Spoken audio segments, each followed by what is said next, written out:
Hello friends, हमने last time future segment के बारे में जाना था, जिसमें हमने देखा था फ्यूचर क्या होता है, डेरिवेटिव असेट क्या होता है, अंडरलाइंग असेट क्या होता है, फ्यूचर का एक्सपायरी क्या होता है, इनिशियल मार्जिन क्या होता है और मिनिमम मार्जिन क्या होता है। अगर आपने वो वाला वीडियो नहीं देखा है तो मैंने उसका लिंक मेरे इस डिस्क्रिप्शन बॉक्स में डाला हुआ है। ये वीडियो देखने के पहले आपको वो वीडियो देखना बहुत जरूरी है, because this is the continuation of my previous video. तो दोस्तों, मेरा नाम है अलंकार और मेरे YouTube चैनल पे आपका स्वागत है। तो आज के इस वीडियो में हम जानेंगे कि एक टाइम पे कितने फ्यूचर कॉन्ट्रैक्ट्स एक पर्टिकुलर स्टॉक या इंडेक्स के ओपन रहते हैं। उसी के साथ फ्यूचर्स में जो प्रीमियम होता है या डिस्काउंट होता है उसका मतलब क्या होता है और फ्यूचर रोल ओवर कैसे किया जाता है। तो जैसे हम बोलते हैं कि फ्यूचर का एक कॉन्ट्रैक्ट होता है, वो पर्टिकुलर एक्सपायरी पे वो खत्म हो जाता है, तो उसके बाद अगर हमारी पोजीशन हमें कंटिन्यू करनी है, हमें वो पोजीशन स्क्वायर ऑफ नहीं करनी है, तो किस तरह से हम उसको आगे मूव कर सकते हैं, जिसे हम रोल ओवर बोलते हैं। तो सबसे पहले हम देखेंगे कि एक टाइम में फ्यूचर के कितने कॉन्ट्रैक्ट चलते हैं। तो जैसे यहाँ पे लिखी है कि एसबीआई का फ्यूचर 26 जून की ये वैल्यू है 811, जुलाई का 816 एंड अगस्त का 821, जबकि एसबीआई का स्पॉट का प्राइस है वो 808 है। तो ये चीज क्लियर है कि एक टाइम में फ्यूचर के 3 कॉन्ट्रैक्ट्स 3 महीने के चलेंगे। आप इसमें से कोई भी कॉन्ट्रैक्ट खरीद सकते हैं, लेकिन रिकमेंडेड यही होता है कि आप करंट मंथ, जो मंथ का फ्यूचर चल रहा है वो मंथ का फ्यूचर लेना ज्यादा अच्छा है जो मंथ चल रहा है अभी, क्योंकि नेक्स्ट महीने का फ्यूचर आप देखोगे तो थोड़ा इसका डिफरेंस है। वो डिफरेंस क्या होता है वो हम आगे जानेंगे, लेकिन एक टाइम में आपके फ्यूचर के 3 कॉन्ट्रैक्ट्स ओपन रहते हैं। आप 26 या जून महीने में आप 28 अगस्त का भी कॉन्ट्रैक्ट खरीद सकते हो, तो इसमें कोई रिस्ट्रिक्शन नहीं है, लेकिन आपको इस कॉन्ट्रैक्ट में लिक्विडिटी थोड़ा कम मिलेगा। आपको सबसे ज्यादा लिक्विडिटी आपको करंट कॉन्ट्रैक्ट में मिलेगी, उससे थोड़ी कम लिक्विडिटी आपको नेक्स्ट महीने के कॉन्ट्रैक्ट में मिलेगी।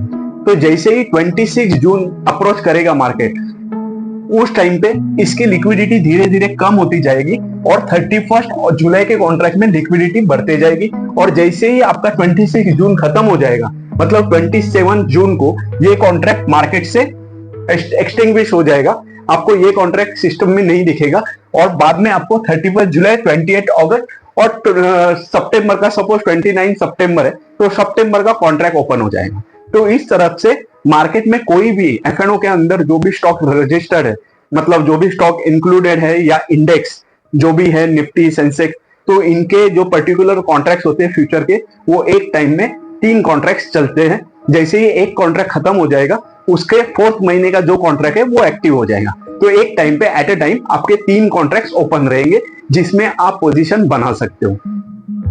लेकिन रिकमेंडेड है कि आप करंट महीने के कॉन्ट्रैक्ट में ही पोजीशन लो, अगर उसमें एक्सपायरी के लिए टाइम है। फॉर एग्जांपल, अगर आप 22 जून के पोजीशन पे हो और आपको पता है 26 जून इज द एक्सपायरी, तो उस टाइम पे और आपको पोजिशनल व्यू है कि आपको 3-4 दिन के लिए कंटिन्यू करना है पोजीशन, तो it's always better to take position in July month. तो आपको उस टाइम पे जुलाई का कॉन्ट्रैक्ट लेना चाहिए। लेकिन अगर आप 1 या 2 जून के पीरियड में हो तो उस टाइम पे इट्स रिकमेंडेड कि आप करंट मंथ का ही कॉन्ट्रैक्ट लेना चाहिए।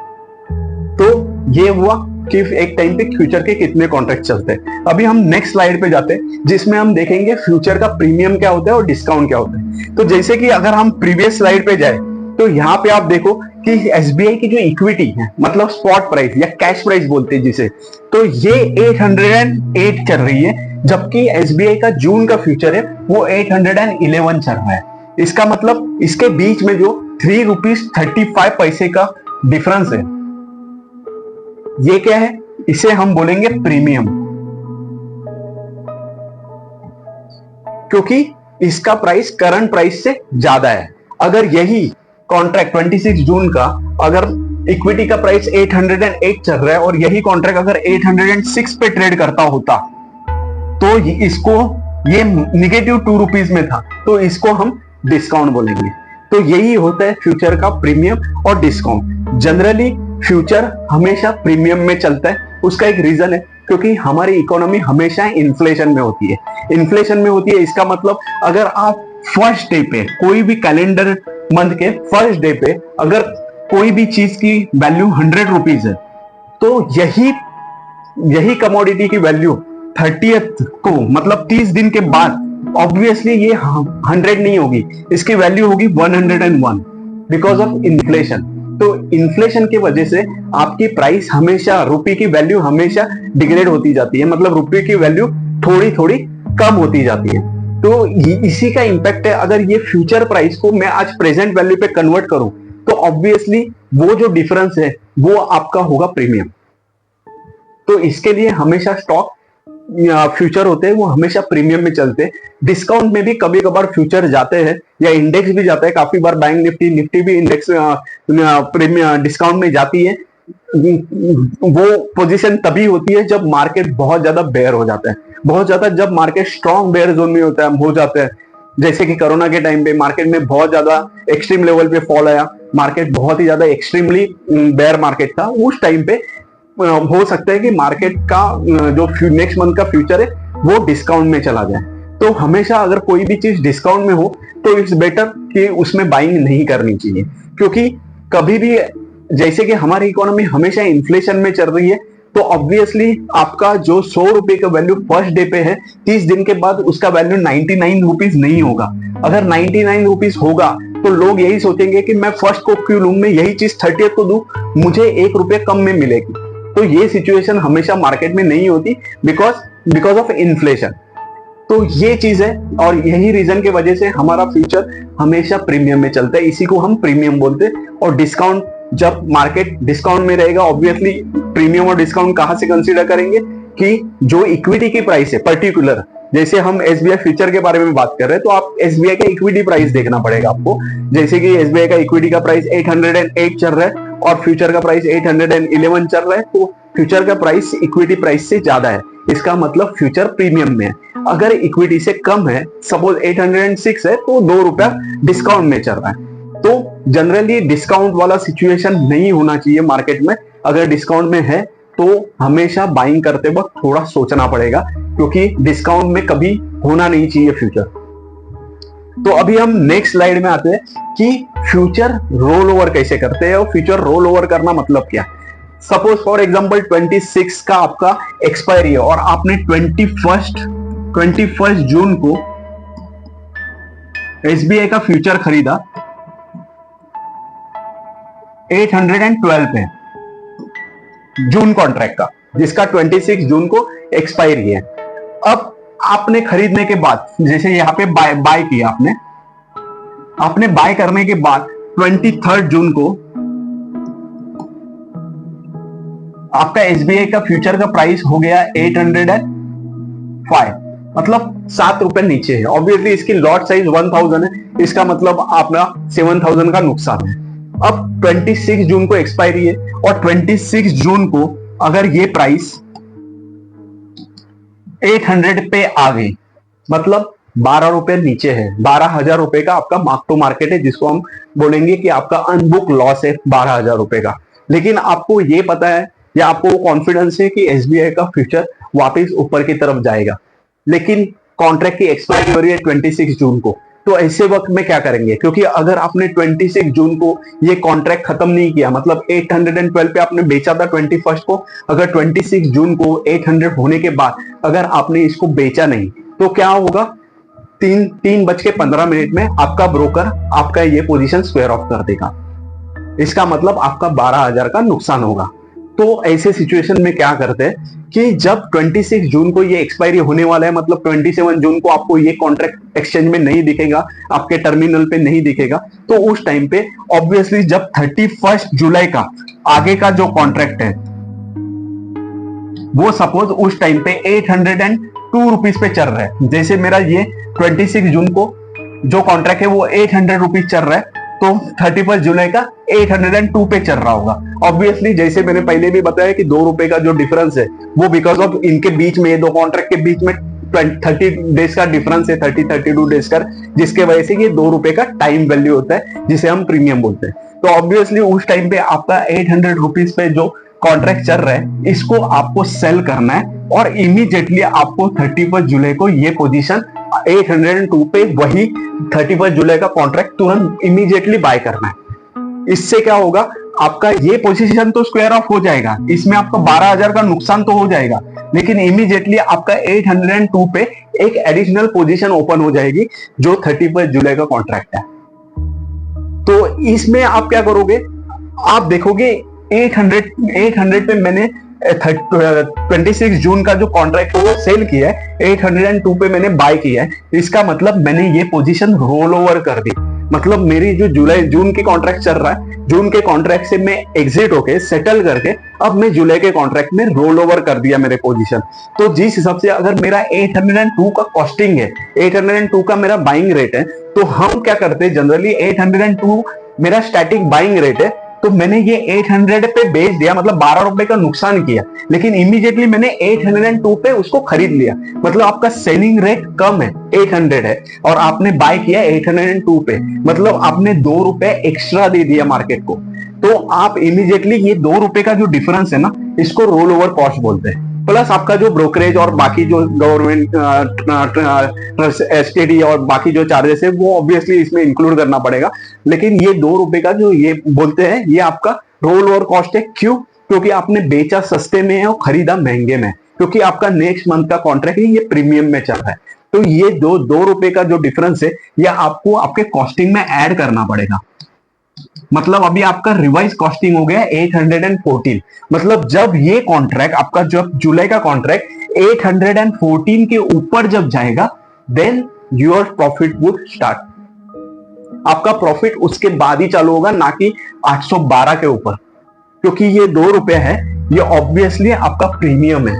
और टाइम के हिसाब से आपका ये जो प्रीमियम है, ये इसको टाइम वैल्यू भी बोलते हैं हम, तो ये प्रीमियम धीरे धीरे एक्सपायरी के नजदीक जैसे जैसे आएगा वो खत्म होते जाएगा। तो फ्यूचर का सबसे बड़ा एक इंपॉर्टेंट चीज जो होती है, जैसे कि हमने लास्ट एग्जांपल में देखा था ये वाले कि एसबीआई का फ्यूचर 811.35 चल रहा है और 808 पे उसका अंडरलाइन का प्राइस चल रहा है, मतलब इक्विटी का प्राइस चल रहा है, मतलब इसके बीच में जो डिफरेंस है 3.35 रुपीज का है। जब फॉर एग्जांपल ये सपोज 3 जून का प्राइस है, ये 3 जून का प्राइस है 808 और 26 जून को ये एक्सपायरी 811.35। 26 जून का फ्यूचर का रेट चल रहा है कॉन्ट्रैक्ट 26 जून का, जो 3 जून को चल रहा है उसकी प्राइस 811। तो सपोज फॉर एग्जांपल अगर 26 जून को, मतलब आफ्टर 23 डेज एसबीआई का इक्विटी 880 पे ही रहा, मतलब ऊपर नीचे गया और क्लोजिंग वापस 808 पे ही रहा, तो आपका ये 26 जून का कॉन्ट्रैक्ट जो है इसका वैल्यू 811.35 नहीं होगा, वो 808 होगा, क्योंकि अभी इसमें कोई भी टाइम वैल्यू नहीं रही, टाइम बचा नहीं है। हम जो प्रीमियम की बात कर रहे हैं, इन्फ्लेशन की बात कर रहे हैं, वो उसकी बात कर रहे हैं कि फ्यूचर में मेरा जो प्राइस रहेगा वो अभी 26 जून को इसका एक्सपायरी है और 26 जून को ही हम स्पॉट का रेट देख रहे हैं, तो यहाँ पे फ्यूचर का टाइम कुछ बचा ही नहीं है, जिसके वजह से एक्सपायरी डे पे आपका वो जो फ्यूचर का कॉन्ट्रैक्ट है उसकी वैल्यू वही होगी जो स्पॉट की वैल्यू है। मतलब स्पॉट की अंडरलाइन प्राइस की जो वैल्यू है और फ्यूचर की वैल्यू है वो सेम हो जाएगी। तो सिमिलरली जब हम ये स्लाइड में जाएंगे, यहाँ पे मैं जो 2 रुपीज पे कर रहा हूं एक्स्ट्रा जून से लेके जुलाई के रोल ओवर में, तो 31 जुलाई को जब ये कॉन्ट्रैक्ट आ जाएगा, खत्म हो जाएगा, उस टाइम पे ये बीच का जो 2 रुपए का डिफरेंस है वो भी मिट जाएगा। फॉर एग्जांपल अगर 802 31 जुलाई का कॉन्ट्रैक्ट का वैल्यू चल रहा है 26 जून के डे पे और एसबीआई का प्राइस चल रहा है सपोज 800 पे 26 जून को स्पॉट का, क्योंकि मेरा फ्यूचर का भी रेट 800 ही था एक्सपायरी के थी।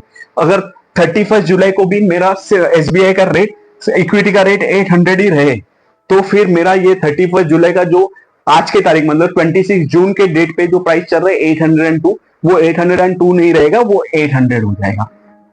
मतलब इन सिंपल सेंस समझना है तो आपका जो फ्यूचर का कॉन्ट्रैक्ट जिस दिन एक्सपायर होता है उस दिन वो फ्यूचर कॉन्ट्रैक्ट की वैल्यू वही होगी जो प्राइस आपकी इक्विटी की है। तो इक्विटी और फ्यूचर में कोई भी डिफरेंस नहीं रहेगा। तो जिस तरह से हम फ्यूचर में बाइंग करते हैं उसी तरह से आप सेलिंग भी कर सकते हैं, लेकिन सेलिंग के रोल ओवर में क्या होगा, सेलिंग के रोल ओवर में आपका फायदा होगा। कैसे होगा कि अगर सपोज मैंने एसबीआई की मेरी इक्विटी की प्राइस चल रही है 800 और SBI फ्यूचर की प्राइस चल रही है 802। ये सपोज एग्जांपल है 23 जून का। 802 पे मेरा SBI का फ्यूचर की वैल्यू चल रही है और 800 की मेरी इक्विटी है। अब मैंने 26 जून को इस फ्यूचर की वैल्यू हो गई, इसको मैंने सेल किया है, 802 पे मैंने सेल किया है। अब सेलिंग में क्या होगा, मेरा एक्सपेक्टेशन ये रहेगा कि फ्यूचर की वैल्यू नीचे आनी चाहिए। मतलब जितनी ये नीचे आएगी, सपोज 802 से फ्यूचर की वैल्यू 790 पे आ गई, मतलब 12 रुपए से नीचे आ गया। तो 12 रुपए से नीचे आ गया, इसका मतलब 12 into 1000 is 12,000 is my profit. जब हम कोई भी फ्यूचर बाय करते हैं तो हम एक्सपेक्ट करेंगे कि प्राइस ऊपर की तरफ जाए, और जब हम कोई भी फ्यूचर सेल करते हैं तो हम एक्सपेक्ट करेंगे प्राइस नीचे की तरफ आए, क्योंकि जितनी नीचे की तरफ आएगी उतना आपका प्रॉफिट होगा। तो सपोज ये केस में 23 जून को मैंने SBI का फ्यूचर 802 पे बेचा है, जबकि स्पॉट का रेट, इक्विटी का रेट 800 है, और मैंने 26 जून को यही SBI के फ्यूचर की वैल्यू सपोज नीचे आने की जगह ऊपर चली गई, 810 हो गई।